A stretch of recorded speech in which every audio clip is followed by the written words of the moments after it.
اور وہ عباس زینب کی ڈھارس جس کی آس پہ زینب نے مدینہ چھوڑا، کٹ کٹ کے گرے نہر پہ جب بازوئے عباس اور کوئی نہ تھا پاس، ارے اس وقت صدا جکم لزارہ کے گریہ ہے ام المسائل بی بی کا گریہ ہے، اس وقت صدا آپ کو دیتا تھا دلاور، ہائے اس وقت صدا آپ کو دیتا تھا دلاور، اب آئے ہو بابا، ارے جب عرش و زمین بام فلک لرزا کنات تھے، ارے اس وقت کہاں تھے جب باپ کے چلو میں تھا خون علی اصغر، اب آئے ہو بابا، اور پرسا جناب زینب سلام علیہ کو اس بھائی کا کہ جس کا سر تن سے جدا ہوتے 70 قدم کے فاصلے سے زینب نے دیکھا، ارے جب بھائی کا سر کٹتا تھا میں دیکھ رہی تھی، حضرت کو صدا دی، ارے سر کھولے ہوئے روتی تھی میں خیمے کے در پر، اب آئے ہو بابا، اور اس تیزی سے ایام گزر گئے، نہ جانے کھل کے پرسا دیا، نہ جانے کھل کے گریہ کر سکے، نہ جانے اگلا برس اگلی مجلس میسر آئے نہ آئے۔ میں پیش کر رہی ہوں غریب زہرہ کی غربت، جب لوگ اٹھا لے گئے لاش شہداء کے، حق اپنا جتا کے، اجرکم اللہ زہرہ، بس ایک تنشا بیر تھا پامالی کی زد پر، ہائے بس ایک تنشا بیر تھا پامالی کی زد پر، اب آئے ہو بابا، اور وہ بچی جو آج بھی ہر مجلس میں آتی ہے اور کہتی ہے میں پیاسی ہوں، آج بھی بڑی پیاسی ہوں، شام سے صدائے سکینہ آتی ہے، جب بال سکینہ کے گوہر چھینے گئے تھے، خدا آپ کی اولادوں کو سلامت رکھے، لگتے تھے تماچے، ارے حسرت سے مجھے دیکھتی تھی بانوئے مزدر،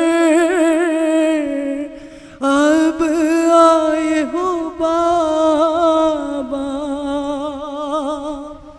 اور جس کا بابا کل کا مشکل کشا ہو، کوئی اس زینب سے پوچھے کہ جبل الصبر ہونا کسے کہا جاتا ہے، کیا آپ نے فردوس سے یہ دیکھا نہ ہوگا، ارے کیا حشر بپاتا،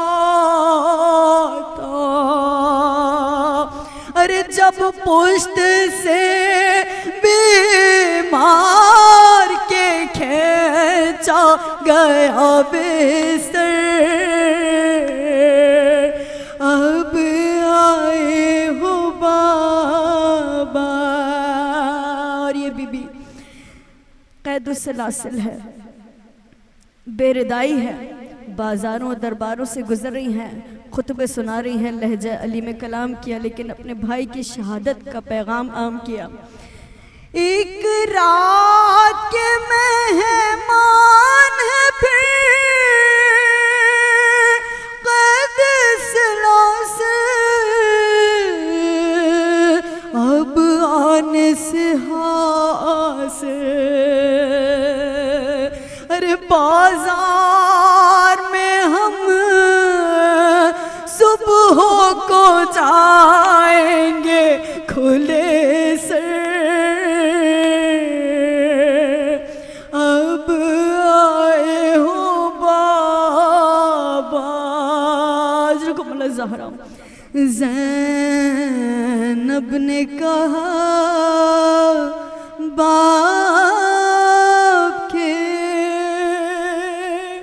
قدموں سے لپٹ کر،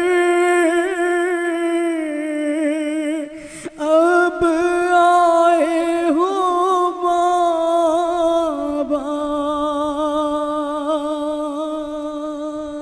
قبولیت پرسہ وگیرہ توفیقات میں اضافے کے لیے بلند سے بلند ترین صلوات. محمد وآل محمد وعجل فرجہم. بار خوشنودی امام زمانہ بآواز بلند صلوات.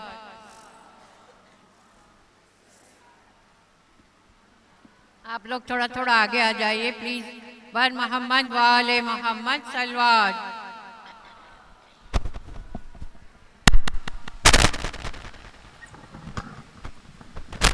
27 سفر کو یہاں امام حسن مجتبی علیہ السلام کی شہادت کی مجلس عزا ہوگی اور بعد مجلس تابوت برآمد ہوگا اور ذاکرہ عصمت فاطمہ صاحبہ خطاب فرمائے گی. آپ بہنوں کو شرکت کی گزارش ہے. بر محمد وآل محمد صلوات.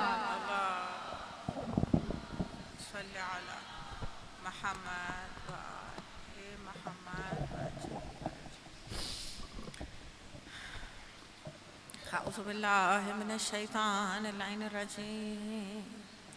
بسم اللہ الرحمن الرحیم. الحمد للہ رب العالمین والصلاة والسلام علی صاحب الدعوت النبویہ والصولة الحیدریہ والعصمت الفاطمیہ والحلم الحسنیہ والشجاعت الحسینیہ والعبادت السجادیہ والمآثر الباخریہ والآثار الجعفریہ والعلوم الکاظمیہ والحجج الرضویہ والجود التخویہ والنقابت النخویہ والہیبت العسکریہ والغیبت الہیت صاحب بامر اللہ صلوات.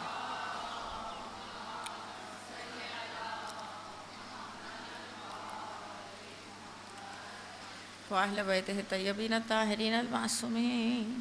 وأما بعد فقد قال الله سبحانه وتعالى في محكم كتابه المبين صلوات.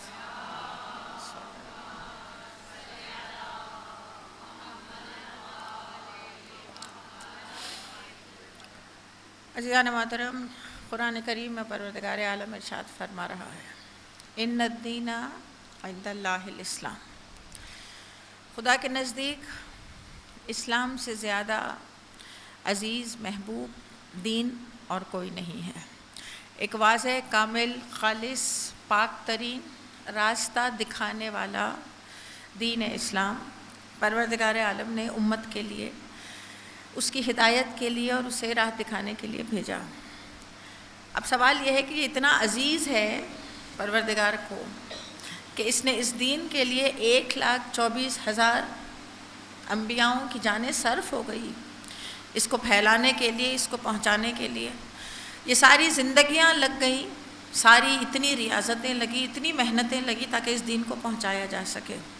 ایک نبی کی جان کی قیمت میں آپ کو بتلاؤں، 1,24,000 جانیں اگر اس دین کے لیے لگی ہیں تو ایک جان کی قیمت، میں اس تمہید کے ذریعے آپ کو اس منزل تک لے کر جانا چاہتی ہوں جس کے لیے خدا توفیق دے دے کہ ہم اس ذات کی فضیلتوں کے کچھ گوشوں کو سمجھ سکیں، ورنہ جناب زینب کبریٰ امیر المومنین کی جو زینت ہوں وہاں تک رسائی ممکن نہیں ہے۔ لیکن 1,24,000 انبیاء جن کی زندگیاں لگ گئی اس دین کے لیے، ایک جان کی قیمت کتنی ہے؟ حضرت موسیٰ کی جب آمد کا وقت تھا تو کاہنوں نے فرعون سے کہا کہ ایک بچہ آئے گا جو تیری حکومت کا تختہ الٹ دے گا۔ اس نے کیا کیا؟ 70,000 بچوں کو قتل کروا دیا۔ یعنی ایک نبی کی صرف دنیا میں آنے کی قیمت یہ ہے کہ 70,000 انسانی جانوں کے برابر، اس سے بھی زیادہ 70,000 جانیں گئی، اور تب نبی خدا کی آمد ہوئی۔ تو اب آپ اندازہ لگائیں کہ آمد کی جب اتنی قیمت ہے تو پھر حیات کی کیا قیمت ہوگی، اور جب ایک نبی کی حیات کی یہ قیمت ہے تو پھر 1,24,000 انبیاء جن کی زندگیاں لگی ہیں، کیا ہے دین اسلام جس کی خاطر یہ سب لگا۔ اور جب یہ سارا ایک طرف صرف ہوا تو اب اگر یہ ساری ریاضتیں بیکار ہونے والی ہوں، ضائع ہونے والی ہوں، تو اس کے لیے ایک ذات 61 ہجری روز عاشوراء اٹھی ان تمام کی محنتوں کو بچانے کے لیے۔ اگر وہ ایک دن اتنی قربانیاں نہ دی جاتی، دین کا نقشہ ہی فسخ ہونے والا تھا، اسلام کا نقشہ بدلنے والا تھا، تبدیل ہونے والا تھا۔ امام حسین کی اس شہادت نے ان تمام ریاضتوں کو بچایا ہے، اور آج امام حسین کا پیغام اگر باقی ہے تو پھر اس کا صحرا جاتا ہے، اسلام ہراساں نہ ہو سرور جو نہیں ہے، اب تیرے لیے آج سے شبیر ہے زینب۔ اگر وہ آگے نہ آتی اور ان ریاضتوں کو نہ بچاتی تو آپ اس طرح بیٹھ کر، اب مجھے ایک جملہ کہنے کی اجازت دیں کہ وہاں 1,24,000 انبیاء مل کر جو کام کر رہے ہیں دین اسلام کو سر بلند کرنے کے لیے، وہ اس ایک حیات میں نظر آئے، وہ سب کا سب ضائع ہو جاتا۔ اگر کربلا نہ ہوتی تو وہ ریاضتیں نہ ہوتی، اور اگر زینب نہ ہوتی تو کربلا نہ بچتی۔ اب میں کیا کہوں، بات کہاں سے شروع کروں؟ آیت اللہ نور الدین حائری جزائری، انہوں نے کتاب لکھی، وہ کہتے ہیں کہ جناب زینب کی زیارت کے کچھ خصوصی جملے ہیں، میں آپ کو اس تمہید کے ذریعے ان جملوں کی طرف لے کر جانا چاہ رہی ہوں جو شام کے دربار میں ادا ہوئے تھے۔ حالات بالکل ناسازگار ہیں، لیکن ان پر بات کرنے سے پہلے کچھ القابات پر آیت اللہ حائری نے تفصیلی گفتگو کی ہے۔ دیکھیں جہاد کی بہت ساری قسمیں ہیں، اگر ایک تو جہاد اکبر ہے اور ایک جہاد اصغر ہے، یہ موٹی موٹی کیٹیگری جو سمجھائی گئی تاکہ ہم آسانی سے سمجھ سکیں کہ مجاہد کون ہے، دین کے لیے کس طرح جہاد کرنا ہے۔ لیکن علماء عرفان نے جہاد کو مزید کچھ کیٹیگریز میں تقسیم کیا ہے۔ وہ کہتے ہیں ایک جہاد جسے سرخ جہاد کہتے ہیں، جہاد یہ ہے کہ اپنی خواہش سے مقابلہ کر جانا، جسے آپ جہاد اکبر کہتے ہیں، اور وہ جنگ کے میدان میں تلوار سے مقابلہ کرنا وہ چھوٹا جہاد کہلاتا ہے، جہاد اصغر۔ لیکن یہ مزید 4 قسموں کے جہاد، ایک جہاد سرخ جہاد ہے جس کے بعد سرخ موت آ جاتی ہے نفس کو۔ علماء یہ کہتے ہیں کہ جب جب نفس امارہ کا مقابلہ ہو تو یہ سرخ جہاد ہے جس میں سرخ رنگ کی موت واقع ہوئی۔ میں آپ کو اس کی مثال دے دوں، دیکھیں ہر جہاد مجاہد میں اور آپ جو صبح شام اپنی خواہشات کا مقابلہ کر رہے ہیں وہ نفس امارہ کو شکست دینے کے لیے ہے، اور جب اس پر قابو پا لیا جائے تو اس سرخ جہاد میں شکست مل گئی۔ ٹھیک ہے، اب یہ ایک قسم ذہن میں رکھنا۔ دوسری سیاہ جہاد ہے جس میں جسم کو سیاہ موت ہو جائے، ایک سفید موت ہے اور ایک سبز رنگ کی موت ہے۔ اب یہ جہاد کی قسمیں ہیں جو جہاد کے مطابق نفس کو موت آ رہی ہے۔ ایک وہ موت ہے جس کا ذائقہ قرآن کہہ رہا ہے ہم سب مل کے چکھیں گے جب موت واقع ہوگی، لیکن جب جب نفس پہ قابو پا لیا جاتا ہے تو نفس یہ محسوس کرتا ہے کہ میری سرکشی کو ختم کیا گیا اور مجھے موت آ گئی ہے. آپ سمجھ رہے ہیں اس کی سرکشی اتنی ہے کہ جب جب اس کی کوئی خواہش پوری نہ کی جائے تو وہ کہتا ہے کہ اب مجھے سرخ موت آ گئی. ایک سفید موت ہے, سفید جہاد. جب انسان بھوکا ہو, بھوک بہت سارے جرائم بھی کروا دیتی ہے, یہ سفید رنگ کا جہاد کہلاتا ہے, سفید موت جس سے آتی ہے نفس کو. جو سبز موت ہے, سبز جہاد, اس کے لیے علماء اس کی مثال دے رہے ہیں کہ کوئی ایک ایسا لباس جو قیمتی نہ ہو, جو شایع نشان نہ ہو, جو حیثیت کے مطابق نہ ہو, جو بوسیدہ ہو, جو پیوند والا ہو. جب اس قسم کا لباس پہن کر لوگوں کے درمیان آ رہے ہیں تو یہ سبز رنگ کا جہاد ہے. اور سیاہ جہاد, سیاہ موت, جس میں تکلیفیں ہوں, اذیتیں ہوں, حقارت کی نگاہ سے دیکھا جا رہا ہو. علماء یہ کہتے ہیں کہ ہر شخص ایک ایک موقع پر الگ الگ سچویشنز میں یہ الگ الگ جہاد انجام دیتا ہے. کبھی اسے بھوکا رہنا پڑ رہا ہے, کبھی یہ ہوا کہ رسوائیوں کا سامنا کرنا پڑا, کبھی ایسا ہوا کہ لباس محفل کے مطابق نہیں تھا, کبھی ایسا ہوا کہ کسی کی ملامت کو سننا پڑا. لیکن ایک ذات ایسی جس نے یہ ساری اموات, یہ سارے جہاد ایک ساتھ انجام دیے. یہ ممکن نہیں ہے عام حالات میں کہ وہ بھوکا بھی ہو, اس کا لباس بھی قیمت سے بہت کم ہو, بوسیدہ ہو چکا ہو, ہر دیکھنے والا ملامت کر رہا ہو, ہر گزرنے والا حقارت کی نظر سے دیکھ رہا ہو. خواہشات کا جب مقابلہ کیا جائے تو وہ سب وہ سرخ رنگ کا جہاد ہے. اور جہاں شاہی رہی ہو, جہاں اتنے معزز سمجھے گئے ہوں, اسی علاقے سے اس انداز سے گزارا جانا, یہ سیاہ رنگ کا جہاد ہے. بازاروں میں قیامت کا شور بھی ہوتا ہے, بازاروں میں عام گفتگو بھی سنی جائے یہ ذرا مشکل ہے. ہاتھ بندھے ہوں, اتنی رسوائی ہو, ہر دیکھنے والا پتھر اور صدقے پھینک رہا ہو, اور اس کے درمیان اگر کسی خاتون نے بولا ہو تو یہ تو ہو ہی نہیں سکتا کہ اس کی آواز کسی نے سنی ہو. یہ کیسے ہو سکتا ہے؟ اچھا, بولنے والا اگر مرد ہو تو شاید پھر بھی اس کی آواز سنی جائے. ایک تو ویسے ہی سفر کی تھکاوٹ, بازار کی مشکلات. میں سمجھتی ہوں ہم اتنا سن چکے ہیں کہ علی کی بیٹی بازار آئی, ورنہ پوری کی پوری مجلس کو سمیٹنے کے لیے یہی ایک جملہ کافی ہے. آیت اللہ شیرازی کے گھر مجلس ہو رہی تھی, اور ذاکر نے جب یہ کہہ دیا کہ علی کی بیٹی بازار میں آئی, انہوں نے کہہ دیا بس مصائب ختم ہو گئے, اس سے زیادہ ضرورت نہیں ہے. اب میں کہوں جس نے اتنے سارے جہاد ایک ساتھ کیے ہوں, اور دیکھیں بولنے کے لیے حالات سازگار ہوں, بولنے کے لیے بولنے والے کو حقارت کی نظر سے نہ دیکھ رہے ہوں, آمادہ ہوں سننے کے لیے, لیکن جہاں اتنی ملامتیں ہوں وہاں بولنا یہ ایک ناممکن سی بات ہے. اسی لیے ایک لقب دیا گیا ہے فصیحہ کا. فصاحت کسے کہتے ہیں؟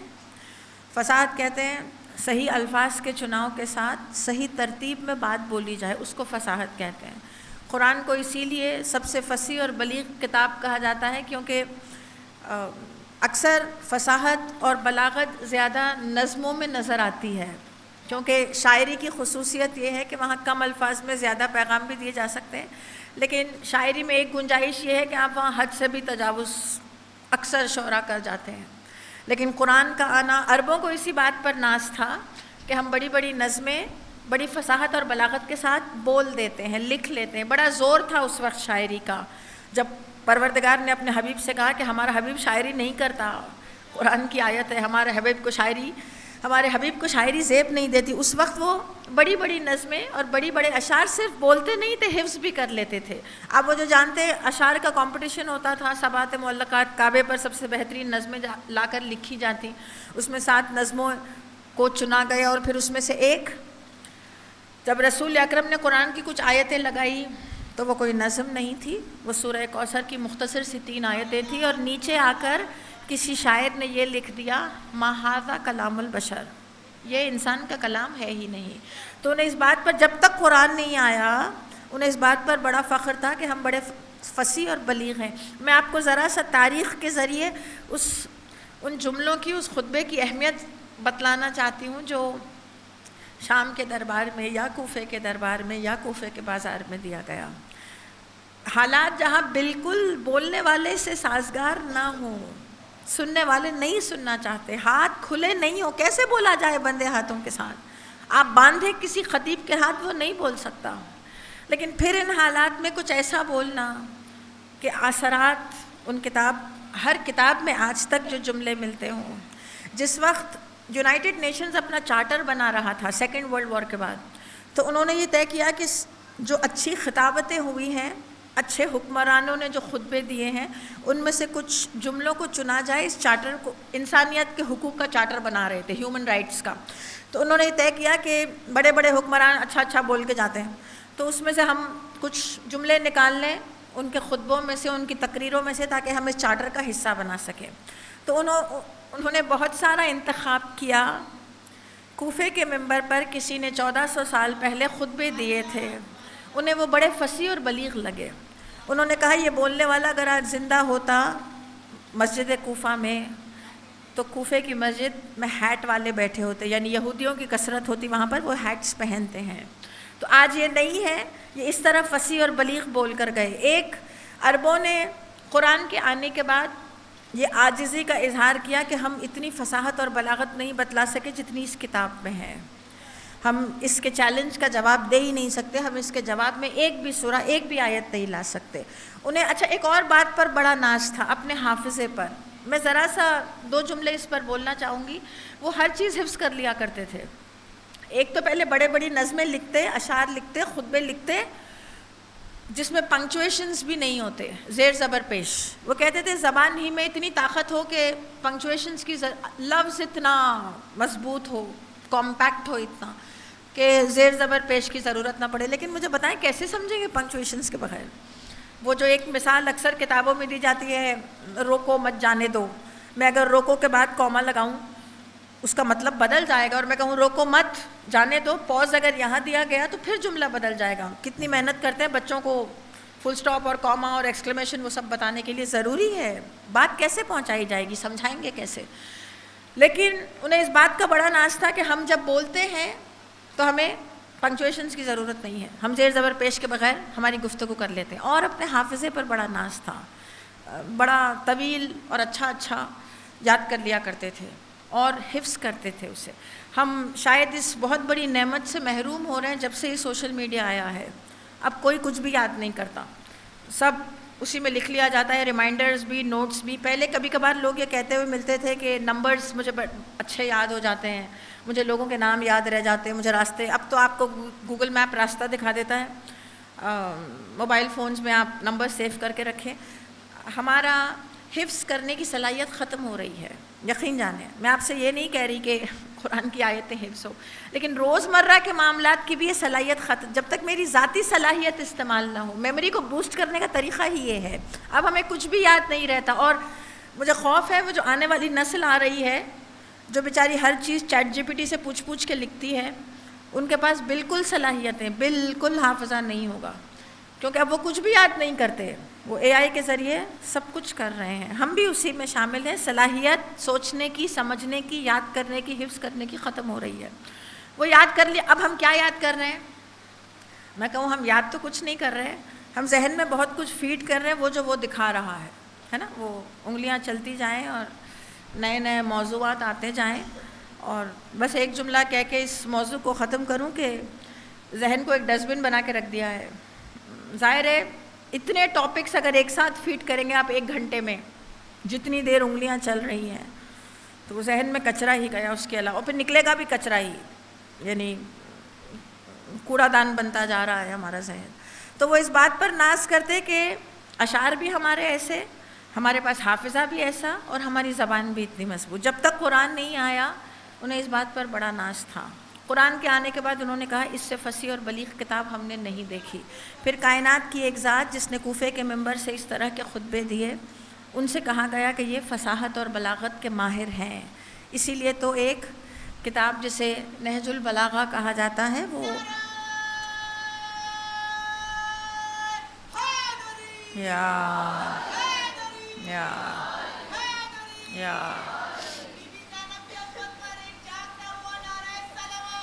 اللہم صلی علی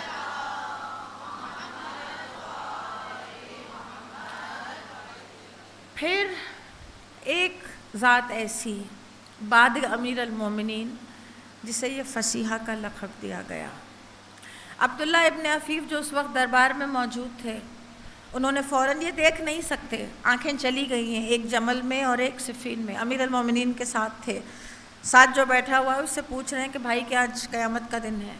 کہا نہیں، قیامت تو نہیں آئی۔ کہا امیر المومنین سے آخری وقت سنا تھا کہ اب میری آواز قیامت میں سنو گے۔ مجھے یہاں اس دربار سے محسوس ہو رہا ہے جیسے علی بول رہے ہوں، وہی جملے، وہی لہجہ، وہی انداز۔ کہا علی کی بڑی بیٹی بول رہی ہے، یا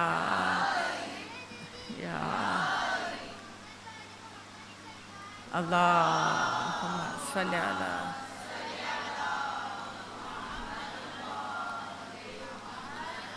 یہ فصاحت ہے۔ فصاحت ایک روحانی صفت ہے، ایک باطنی فضیلت ہے۔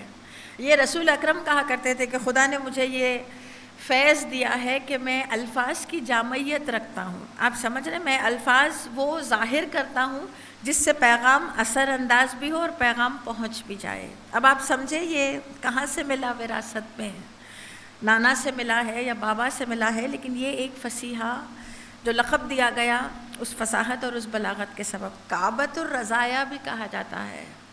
کعبہ وسط میں جو شے ہو اسے کعبہ کہتے ہیں، کیونکہ خانہ کعبہ بالکل دنیا کے بیچوں بیچ ہے، اور کعبہ کیونکہ مرکز ہوتا ہے، سینٹر ہوتا ہے۔ آپ دیکھیں سرکل کا مرکز ہوتا ہے اور کسی بھی فگر کا آپ کو مرکز نہیں ملتا۔ سرکل کی خصوصیت یہ ہے کہ اس کا جو ڈسٹنس ہے وہ مرکز سے سارے کونوں کا بالکل برابر ہوتا ہے، اسی لیے خانہ کعبہ کو دنیا کے سینٹر میں رکھا گیا ہے۔ اس ذات کو کعبۃ الرضایا کہا گیا، ایک ایسا کعبہ جو وسط میں ہے، لیکن رضایا کے معنی مصیبتوں کے ہے، یعنی مصیبتوں کا کعبہ۔ ایک فضیلتوں کا کعبہ علی ابن ابی طالب، اور ایک مصیبتوں کا کعبہ زینب بنت علی۔ ولیت اللہ کے نام سے اکثر چھٹے امام یاد کیا کرتے تھے۔ ولیت اللہ، اللہ کا ولی۔ ولی کب بنتے ہیں؟ دیکھیں قرآن اس کی تعریف کر رہا ہے، انما ولیکم اللہ ورسولہ، جو آیہ ولایت ہے۔ خدا یہ کہہ رہا ہے تمہارے ولی تین، تمہارا ولی اللہ، تمہارا دوسرا ولی رسول، اور تمہارا تیسرا ولی وہ جس نے حالت رکوع میں زکوٰۃ دی۔ یعنی اس پر لاک بھی لگ گیا، انما لاک ہے، جب لاک لگ جائے تو اس میں مزید کسی کے داخل ہونے کی گنجائش نہیں ہے۔ ولی کے یوں تو لغت میں ڈکشنری میں 27 معنی ملتے ہیں، رہبر کے، حاکم کے، ہم سفر کے، راہ دکھانے والا، دوست، ہم وطن، بہت سارے الفاظ ملتے ہیں، قائد۔ لیکن ولی کے 3 خصوصیات ہیں۔ اگر کوئی اللہ کا ولی بننا چاہے تو اس کی 3 خصوصیات ہیں۔ ایک تو وہ بندگی کا حق ادا کرے، بندگی صرف مسلح پر نہیں ہے، بندگی خدا کے ہر حکم کے آگے سر تسلیم خم کرنا ہے۔ دوسری اس کی خصوصیت یہ ہے کہ وہ موت سے نہیں ڈرتا، وہ حالات سے، وہ طاغوت سے نہیں ڈرتا۔ اور تیسری خصوصیت یہ ہے کہ حجت خدا سے شدت سے محبت ہوتی ہے۔ آپ سمجھیں یہ 3 صفتیں اگر آ گئی تو ولی بن گئے۔ ویسے تو کائنات میں بہت سارے ولی ہیں، لوگوں کو پسند ہے اپنے نام کے پیچھے یہ لگانا کہ ہم اللہ کے ولی ہیں، لیکن قرآن نے جو خصوصیات بتلائی، احادیث سے جو خصوصیتیں ملی، وہ یہ کہ ایک بندگی میں پورا اترے، دوسرا موت سے نہ ڈرے، تیسرا حجت خدا کی شدید محبت ہو۔ اب میں آپ کو زندگی کی کہاں کہاں مثالیں دوں۔ بندگی صرف مدینے میں اپنے گھر میں نظر نہیں آئی، خانہ کعبہ میں 9 محرم تک، مدینے میں کربلا میں 9 محرم تک نظر نہیں آئی، اس وقت نظر آئی جب اسیری میں ہیں، قید کی حالت میں ہیں اور نماز شب ادا کر رہی ہیں۔ چوتھے امام کے جملے کہ میری پھوپھی کی میں نے کبھی کھانے اور پینے کی شدید قلت کے باوجود بھی نماز شب قضا ہوتی بھی نہیں دیکھی۔ آپ کو یاد ہے امام حسین نے رخصت کے وقت کہا تھا بہن مجھے اپنے نماز شب کی خصوصی دعاؤں میں یاد رکھنا۔ آپ سمجھے وقت کا امام کسی سے اگر یہ خواہش کرے تو اس کا مطلب اس نے بندگی کے ہر تقاضے کو پورا کیا ہے۔ جس وقت آپ اور جانتے تھے، میں سمجھتی ہوں ہم ذرا سے مصروف ہوتے ہیں تو مستحبات ذرا سائڈ پہ رکھ دیتے ہیں، گھر میں مجلس ہو، کوئی اور کام ہو، شادی ہو، مستحبات ذرا رک جاتے ہیں، اس وقت صرف واجبات تک ہم خود کو محدود کر لیتے ہیں۔ لیکن سخت حالات میں بھی بہن مجھے دعاؤں میں یاد رکھنا۔ دوسری خصوصیت، وہ ڈرتا نہیں، موت سے نہیں ڈرتا۔ اب میں کہوں عام حالت میں شجاعت کا مظاہرہ کرنا اور ہے، اور ساری شجاعت ایک طرف جو درباروں میں اور بازاروں میں نظر آتی رہی، وہ ایک ہولناک رات جس میں شاید کوئی مرد بھی گھبرا جائے۔ ایک طرف مقتل جہاں اپنے ہی چاہنے والوں کے، عزیزوں کے، بھائیوں کے لاشوں کے انبار لگے ہوئے ہیں، اور دوسری طرف جو ایک سایہ تھا خیمے کی شکل میں، وہ بھی جل کے راکھ ہو گیا۔ اب اس خاتون کو جو خود غمزدہ ہیں، میں کہوں جس نے صبح سے، آپ مجھے بتائیں جس کے گھر میں انتقال ہو، آپ اسے کیا کوئی ذمہ داری سونپیں گے اس دن کہ آج کی رات یہ کام کر کے رکھنا؟ جس کے بھائی کا انتقال ہوا ہو، جس کے کسی اپنے کی کا انتقال ہوا ہو یا شہادت ہوئی ہو، جس نے صبح سے اتنے اپنے عزیزوں کے لاشیں دیکھے، وہ شام کو ان جلی ہوئی قناتوں پر بیٹھ کر اس ہولناک رات میں لاسانی شجاعت کا مظاہرہ کرتی ہوئی پہرا دے رہی تھی۔ میں کہوں آپ گھبرائی نہیں۔ آپ جانتے ہیں جس وقت اتنی دفعہ اس جلتے ہوئے خیمے میں گئی ہیں وقت کے امام کو بچانے کے لیے، اس وقت ایک جلتی ہوئی خیمے کی چوب کی لکڑی سر پر لگی تھی جس کے سبب چادر میں آگ لگ گئی تھی۔ لیکن وہ جو مقصد سامنے ہے امام وقت کو بچانا، امام حسین کا بھی یہ وصیت کرنا کہ زینب آج سے سجاد تیرے حوالے۔ میں کہوں یہ خاتون ہے، خاتون کو کسی محافظ کی ضرورت ہوتی ہے۔ آپ خاتون کے حوالے گھر تو نہیں کیا جاتا نا، مردوں کے سپرد کیا جاتا ہے۔ میں کہوں مولا یہ خود غمزدہ ہے، یہ تو اب بیٹھ کر رضاخانہ بنا کر روئے گی زندگی بھر، اس کا حق ہے کہ یہ روئے، اس کے اتنے شہید کیے گئے ہیں، لیکن زینب آج سے سجاد بھی تیرے حوالے ہے۔ میں کہوں وقت کے امام کی حفاظت جس سے دی گئی ہو۔ آپ جانتے ہیں مدینے میں بھی جب بھی کسی کو چوتھے امام سے کربلا سے واپسی کے بعد ملاقات کرنی ہوتی، وہ جناب زینب سے اجازت لے کر جاتا تھا۔ تیسری خصوصیت، حجت خدا سے شدید محبت۔ اب میں کیا کہوں، بچپن کے جب اوقات تھے، شہزادی کونین نے ایک دفعہ آ کر اپنے بابا سے کہا تھا، پریشان چہرہ ہے، اور باپ نے بیٹی سے سوال کیا بیٹی کیوں پریشان ہو؟ کہا بابا میں ان بھائی بہن کی محبت سے اکثر خوفزدہ ہو جاتی ہوں، یہ جب تک ایک دوسرے کو نہ دیکھ لیں یہ پریشان رہتے ہیں۔ اس وقت تک زینب کو چین نہیں ملتا جب تک وہ حسین کی آواز نہ سن لے۔ مجھے خوف آتا ہے اس محبت سے، غیر معمولی محبت ہے دونوں کو ایک دوسرے سے۔ مجھے بتائیں بھائی سے محبت تھی، جب ابن عباس نے امام حسین سے یہ کہا کہ آپ اپنے ساتھ خواتین اور بچوں کو نہ لے کر جائیں کیونکہ آگے سفر میں مشکلات درپیش ہے، جناب زینب نے پس پردہ سے آواز دی کہ کیا وقت کا امام تنہا سفر کرے گا؟ اور آپ سمجھ رہے ہیں یہ بھائی کی محبت میں قیام نہیں تھا، حجت خدا سے اس قدر محبت تھی۔ یہ جو زینبی کردار کی باتیں ہوتی ہیں، میں سمجھتی ہوں جب تک اپنے وقت کے امام سے اس قدر ولایت کا حق پورا نہ ہو، میں آج چاہتی ہوں کہ یہاں سے یہ طلب کیا جائے، مولا ہم سب بڑے خلوص کے ساتھ، محبت کے ساتھ، کنیزوں کی طرح آپ کو آپ کی جدہ کا پرسہ دینے کے لیے آئے ہیں، لیکن آپ کے دربار میں جب بھی کوئی آیا وہ خالی ہاتھ نہیں لوٹا۔ اس عظیم سیرت کو ہم اپنے لیے نمونہ عمل بنا سکیں کہ وقت کے امام سے اس قدر محبت ہے، بھائی کو بھی اتنی ہی محبت ہے۔ یہ ایک اصول ہے وہاں کا کہ جب آپ اس قدر محبت کریں تو وہاں سے صرف اور صرف، آپ جانتے ہیں امام حسین کے لیے ایک بڑی معروف روایت جو علماء نے احادیث سے نقل کی، وہ یہ کہ جب خدا کسی کے ساتھ خیر کرنا چاہے تو وہ اس کے دل میں امام حسین کی محبت ڈال دیتا ہے نا؟ یہ بارہا ممبروں سے سن چکے ہیں۔ اب جو ذات اس قدر لبریز ہو حسین کی محبت سے، اس کے پاس خدا نے کتنا خیر رکھا ہے۔ اب آپ سمجھے خیر کثیر، اسی لیے تو اسی نسل کو کوثری نسل کہا جاتا ہے، کیونکہ اس کا تعلق اس خیر سے ہے جس کا تذکرہ اس حدیث میں ہوا کہ جس کے دل میں حسین کی محبت، اور جتنی محبت اتنا خیر اس کے پاس۔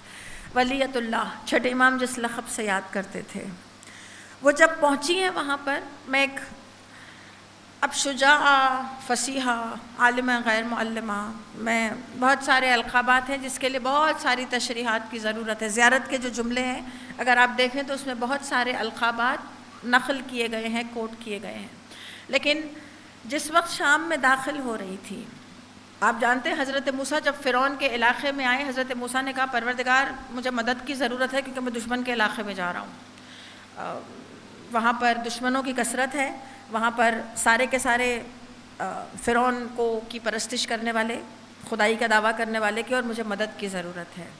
آج جس وقت زینب دشمن کے علاقے میں آئی ہے، میں کہوں آپ نے خدا سے مدد نہیں مانگی کہ آپ دشمن، یہ وہ علاقہ ہے جس نے آپ کے بھائیوں کو قتل کیا ہے، یہ وہ علاقہ ہے جہاں پر اسیر کر کے لائی جا رہی ہیں۔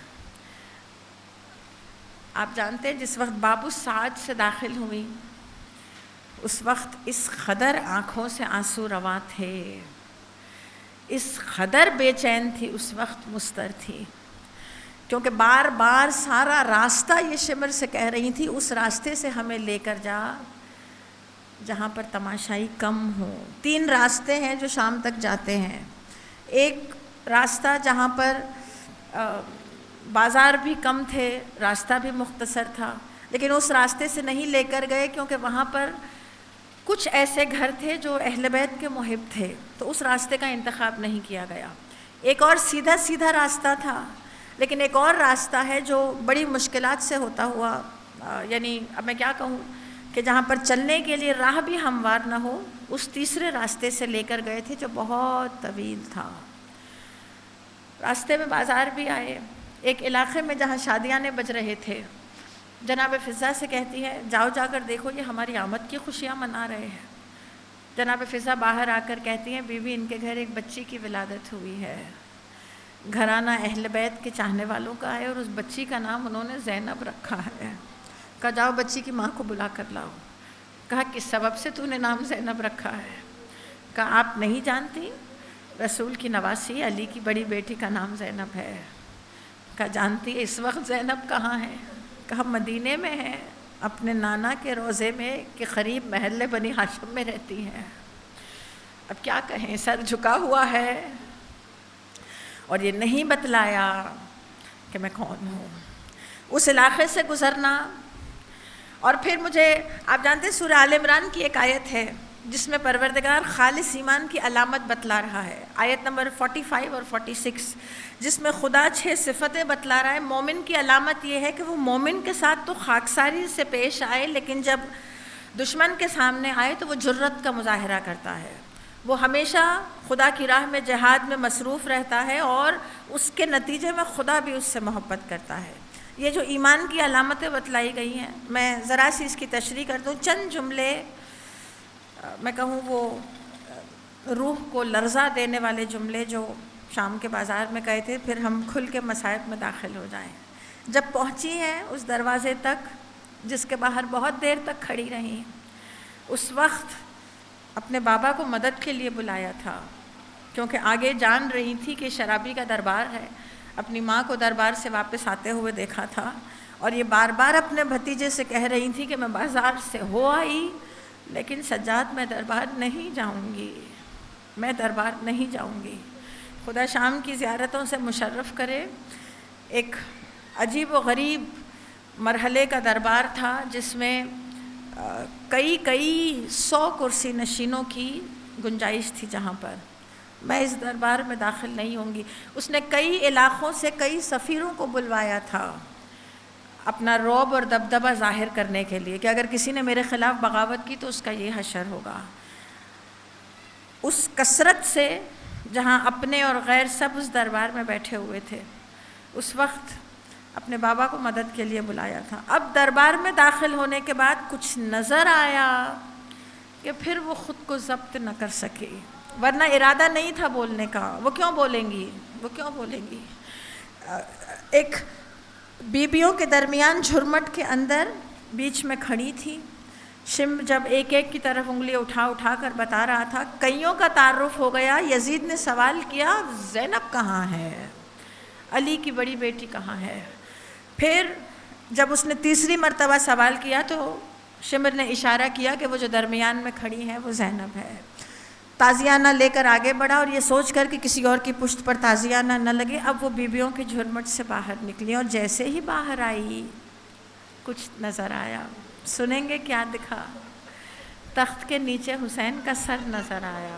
میں مصائب پر جانے سے پہلے 5 منٹ اور چاہوں گی تاکہ اس وقت اس حالت میں جو بولیں, یہ بولنے کا وقت نہیں تھا نا, کیسے بولیں گی مجھے بتائیں, جب دل غم سے پھٹ رہا ہو اس وقت کیسے کچھ بیان کر سکتی ہیں. لیکن جیسے ہی سر نظر آیا اس وقت آنکھوں سے آنسو رہوا ہوئے. اس وقت یزید نے سورہ آل عمران کی 26ویں آیت پڑھی, اللہم مالک الملک تؤتی الملک من تشاء وتنزع الملک ممن تشاء وتعز من تشاء وتذل من تشاء بیدک الخیر. وہ کہنا چاہ رہا تھا کہ ہم عزت والے ہو گئے کیونکہ ہم فاتح رہے اور تم رسوا ہو گئے. ٹھیک, وہ اب بھی نہ بولتی لیکن وہ اس سر پہ چھڑی مارتا جا رہا تھا. اور جس وقت کچھ حالات بنے, آیت اللہ حائری نے جو لکھا, جس کے سبب سے وہ دربار میں اپنا تعارف کروانے کے لیے انہوں نے چند جملے کہے.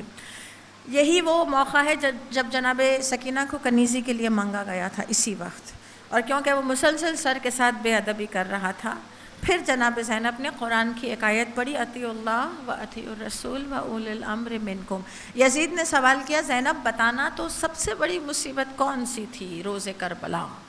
اب وہ سمجھ رہا تھا یہ کہیں گی اکبر کا لاشا سب سے بڑی مصیبت تھا, اصغر کے گلے کا تیر سب سے بڑی مصیبت تھا, حسین کا لاشا سب سے بڑی مصیبت تھا. اس خاتون نے جس نے اپنے بابا کو مدد کے, اب آپ کو یہاں فصاحت نظر آئے گی. دیکھیں حالات سازگار ہونے چاہیے نا کہ آپ کوئی رعب دار تقریر کر سکیں, لیکن جب سننے والے بولنے والے کو حقارت کی نظر سے دیکھ رہے ہوں, اللہ جانے اتنی جرت کہاں سے آئی. انہوں نے کہا میری سب سے بڑی مصیبت یہ ہے کہ مجھے تجھ سے بات کرنی پڑ رہی ہے, ورنہ تو اس قابل نہیں ہے کہ میں تجھ سے بات کروں. زمانے کی ستم ظریفی ہے کہ میں تیرے سامنے اسیر کھڑی ہوں اور مجھے تجھ سے کلام کرنا پڑ. تو سمجھتا ہے تو فاتح رہا, تو سمجھتا ہے ہم شکست کھا گئے, تیرے ہاتھوں سے شہیدوں کا خون ٹپک رہا ہے, تیرے جسم سے شہید کے گوشت کی بو آ رہی ہے. دیکھیں جو تخت پہ بیٹھا ہو اس کے سامنے ایسے جملے کیسے کہے جا سکتے؟ وہ جو اسیر تھیں. یہ نتیجہ یہ نکلا اس خطبے کا کہ دربار میں اسی وقت جب یہ تعارف کروایا گیا کہ یہ رسول کی آل ہے, مسلمانوں کے رسول کی آل. شام والے نہیں پہچانتے تھے رسول اکرم کا بھی تعارف. 70 سال جہاں ممبروں سے امیر المومنین پر لعن طعن ہوتا رہا, اس ملک میں جا کر علی کی بیٹی نے علی کے فضائل پڑھے ہیں کہ تو نے یہ نیکی کا صلہ دیا ہے. تو سمجھتا ہے کہ تو فاتح رہا اس تخت پر بیٹھ کر.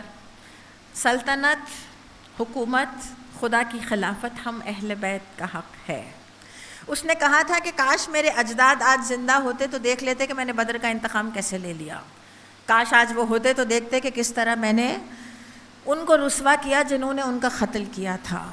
اس کے جواب میں جناب زینب نے کہا, تو کس کو آواز دے رہا ہے؟ تیرے اجداد عتبہ, شیبہ, ولید, ابو سفیان, معاویہ, یہ سب کے سب جہنم کے نچلے طبقات میں ہیں اور تو بہت جلد ان کے ساتھ ملحق ہوگا. وہ احمق ہے جو وقتی خوشی پہ خوش ہو. بہت جلد تجھے پتہ چل جائے گا کہ کون سرخ روح ہے. جب تجھے یہ معلوم پڑ جائے گا کہ حسین کو پروردگار نے قیامت تک کی حیات دی ہے. مجھے بتائیں آج آپ اس طرح بیٹھ کر جو مجلس کر رہے ہیں, اس کی بنیاد رکھنے والی سب سے پہلی بانی ہم کہتے ہیں نا فلاں بانی ہے, فلاں بانی ہے. بانی اس وقت تک بانی رہتا ہے جب تک فرش بچھ جائے. ایک بار فرش بچھ گیا تو کوئی بھی بانی نہیں ہے. بانی صرف وہ بہن ہے جس نے سب سے پہلے فرش عزا کی بنیادیں رکھی تھی. اس نے بنا رکھی ہے حسین کی عزاداری کی. یبنت طلحہ کہہ کر یزید کو مخاطب کیا. یبنت طلحہ آزاد کیے ہوئے غلام کے بیٹے. مجھے بتائیں کون ہے قیدی؟ ایسے لگ رہا تھا جیسے جو تخت پر بیٹھا ہے اسے زنجیروں میں باندھ دیا گیا ہو. تو سمجھ رہا ہے تو فاتح رہا, تو آزاد کیے ہوئے غلام کا بیٹا. یہ کب کی بات کر رہی ہیں؟ اپنے اجداد کے احسانات یاد دلا رہی ہیں. فتح مکہ کے موقع پر ہمارے نانا نے تم سب کو آزاد کیا تھا. تو غلام تھا, میرے نانا نے لشکر کشی نہیں کی, میرے نانا نے اس دن رحم و کرم کا مظاہرہ کیا اور تم سب کو آزاد کر دیا. یہ تیرا عدل ہے؟ سوال کر رہی ہیں. ورنہ جو تخت پر بیٹھتا ہے اس سے تقاضا یہ ہے کہ وہ عدالت کرے. یہ تیرا عدل ہے کہ تیری خواتین کے لیے وہاں پردہ لگا ہوا ہے اور ہم یہاں بغیر چادروں کے کھڑے ہیں؟ یہ تیرا عدل ہے؟ تو اس کا بیٹا ہے جنہوں نے پاک لوگوں کا جگر چبایا ہے. میں کہوں دربار سے بابا کی آوازیں آ رہی ہوں گی, مرحبا زینب. نانا دعائے خیر دے رہے ہوں گے کہ بندھے ہوئے ہاتھوں کے ساتھ, بغیر چادر کے ساتھ, اسیری کی حالت میں امیر المومنین نے جو خطبے دیے کوفے کے منبر سے دیے, جب لاکھوں کا مجمع سننے کے لیے بیٹھا ہوتا تھا, اس طرح کی فصاحت اور بلاغت ان حالات میں بولنا. اسی لیے تو امیر المومنین کہہ رہے تھے مرحبا بیٹی, آج تو نے علی کے خطبوں کا حق ادا کیا ہے. تو کس کو آواز دے رہا ہے؟ کوئی تیرا مددگار نہیں. اور بہت جلد میں یہ ثابت کر دوں گی کہ پروردگار نے حسین کو کس طرح زندہ رکھا ہے. میں کہوں یہ احسان ہے اس کا کہ آج آپ اور میں اس طرح بیٹھ کر حسین کا ذکر کر رہے ہیں. میرا وقت ختم ہو گیا. میں کہوں آج مجھے بتائیں کیا مصائب کی ضرورت ہے, کیا بولوں, کیا پڑھوں, کیا بیان کروں. نام زینب کا نام سنتے ہی آنکھوں میں آ گئے. آپ لوگ, میں کب سے فضائل پڑھ رہی ہوں, اللہ جانے آپ لوگ کیوں رو رہے ہیں. زینب کا نام سنتے ہی آنکھوں میں آ گئے, ان آنسوؤں کو کوئی بلانے نہیں گیا. کچھ تعلق ہے اس نام کا آنسوؤں کے ساتھ, کتنا گہرا تعلق ہے. آپ جانتے ہیں جب ہم دل پہ چوٹ لگتی ہے, آنسو جب نکلنے شروع ہو تو سب سے پہلے آنکھیں نم ہوتی ہیں. آنسو باہر نہیں آئے, لیکن کبھی کبھار ایسا ہوا کوئی بات ناقابل برداشت تھی, دل پہ چوٹ لگا, الفاظ کم پڑ گئے جذبات کو ظاہر کرنے کے لیے اور آنکھیں نم ہو گئی. لیکن جب چوٹ ذرا گہری ہو تو آنکھوں سے آنسو نکل کے چہرے اور داڑھی تک آ جاتے ہیں. اگر اور غم ہو, آیت اللہ جعفر شوستری نے آنسوؤں کی مثال دی ہے, قسمیں بتلائی ہے گریے کی جو امام حسین پر کیے جاتے ہیں. میں آپ کو اس کی تشریح کر دوں کہ زینب نے ہر قسم کے آنسو بہائے ہیں حسین پر, چاہے وہ آنکھیں نم ہونا ہو, چہرے اور داڑھی تک آنا ہو, سر اور سینہ پیٹ کے رونا ہو. اگر حسین کے نام پر آنسو چہرے اور داڑھی تک آ گئے اور یہ آنسو اگر جہنم میں گر گیا تو جہنم کی آگ سرد ہو جائے گی. آیت اللہ جعفر شوستری نے چھٹے امام سے ایک روایت نقل کی ہے. ایک اور زیادہ غم اگر محسوس ہو رہا ہو, زیادہ رونے کا طریقہ, غم کے اظہار کا طریقہ یہ ہے کہ سر اور سینہ پیٹ کے رویا جائے. لیکن آپ جانتے ہیں رونے کی آخری حد کیا ہے؟ آخری مرحلہ یہ ہے کہ رونے والے نے اتنا رو لیا ہو کہ اب آنسو خشک ہو گئے ہو اور کھانے اور پانی کی خواہش ہی ختم ہو جائے. اب سمجھ میں آیا بیٹے کے سامنے جب کھانا آتا تھا وہ کیوں کھانا ہٹا کے کہتے تھے کہ مجھے خواہش نہیں ہے.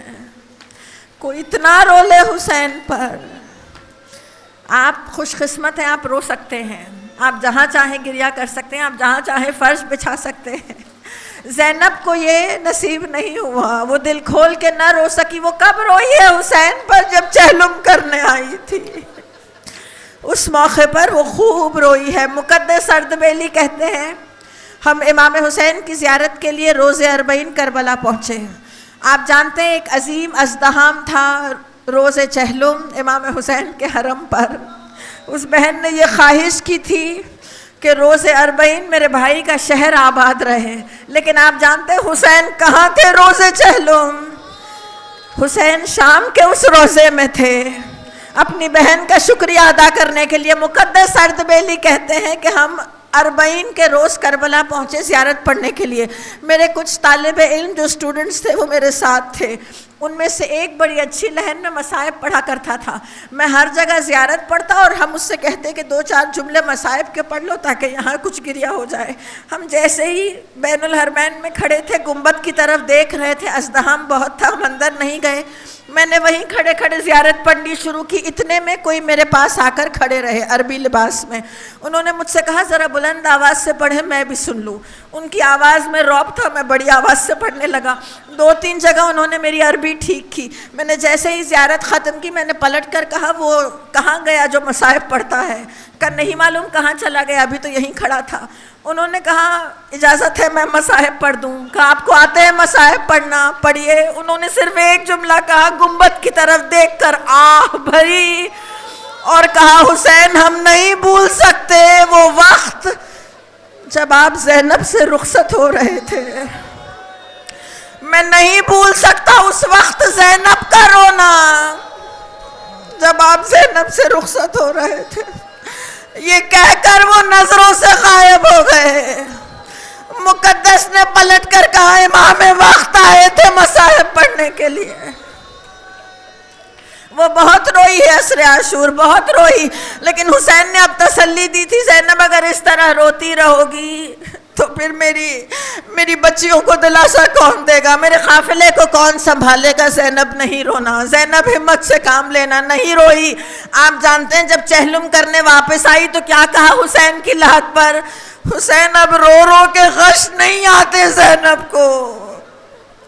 حسین اب دل اس طرح پتھر کا ہو چکا ہے کہ اب آنسو نہیں آتے.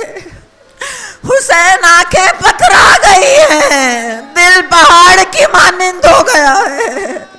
لیکن حسین دل کھول کے تیرا ماتم کرنا چاہتی ہوں. بہت تھک گئی ہوں حسین. گھنٹوں درباروں میں کھڑی رہی, گھنٹوں بازاروں میں کھڑی رہی, بہت تھک گئی ہوں. بھیا ایک بار گلے سے لگا لے بھیا, شاباشی نہیں دے گا بھیا. کوفے اور شام کے حالات نہیں سنے گا بہن سے. بہت شرمندہ ہوں, تیری امانت کو شام میں دفنا کر آئی ہوں. بہت روئی, بہت روئی. نہ ایک یہاں روئی اور ایک اس وقت روئی جب ماں کی لحد پہ آئی تھی. بیٹیاں بیٹھی ہیں, اس وقت تک بیٹیوں کو تسکین نہیں ہوتی جب تک ماں سے دل کے حالات نہ کہتے.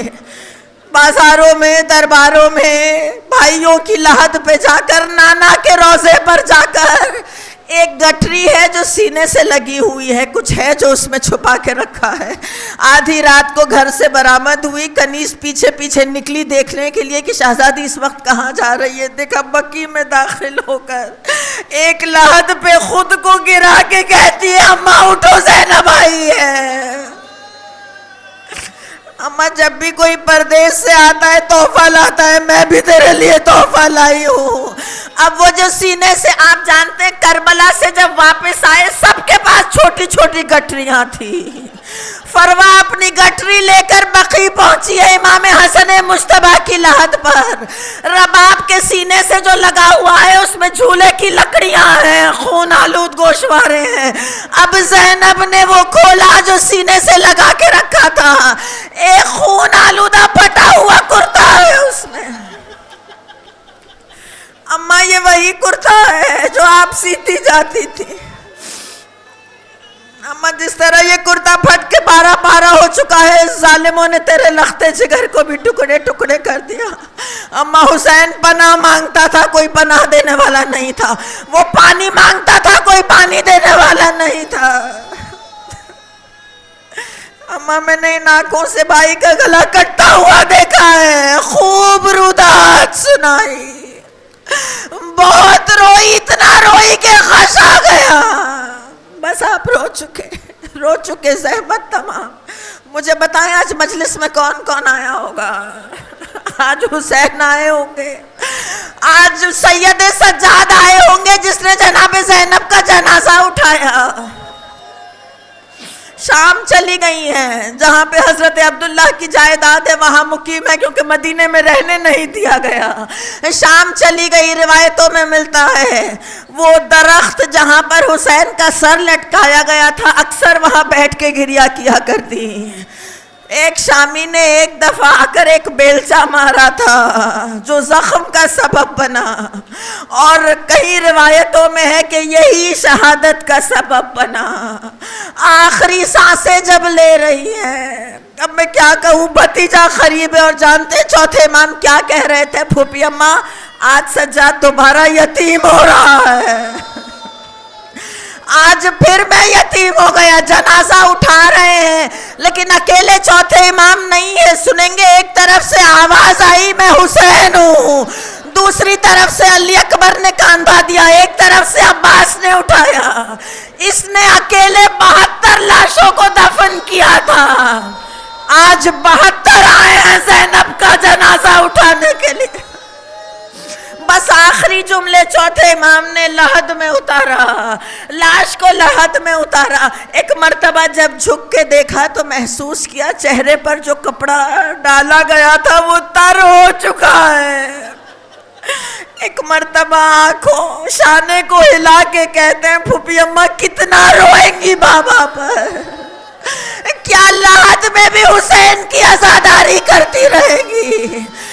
آج دنیا سے حسین کی سب سے بڑی عزادار رخصت ہو گئی۔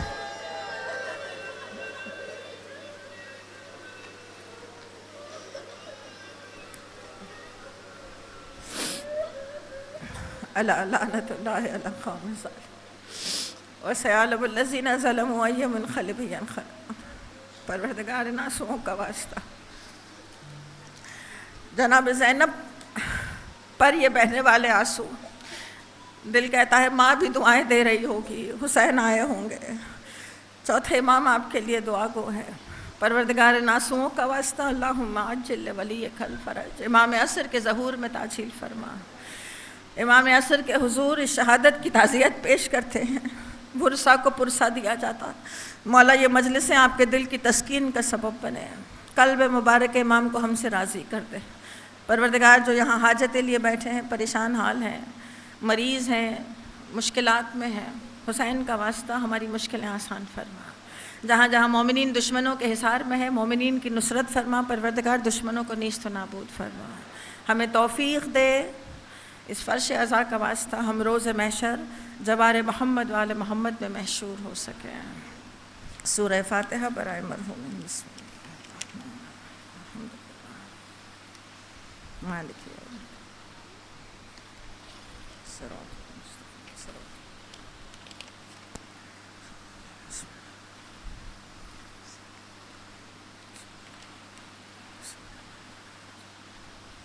بارلا پنجتن پاک کا واسطہ۔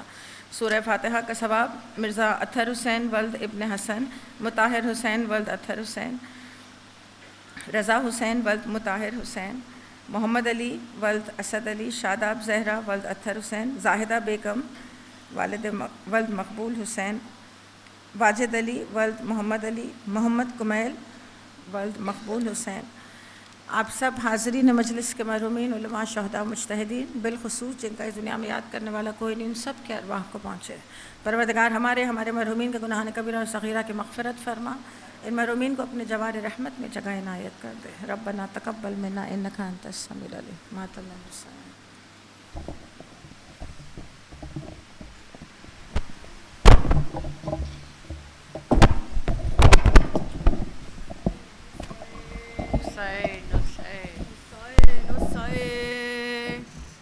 حسین حسین ہائے ہائے زینب ہائے ہائے شام ہائے ہائے زینب ہائے ہائے شام، سب مل کے ہائے ہائے زینب ہائے ہائے شام ہائے زینب ہائے ہائے شام، میری چادر لٹ لئی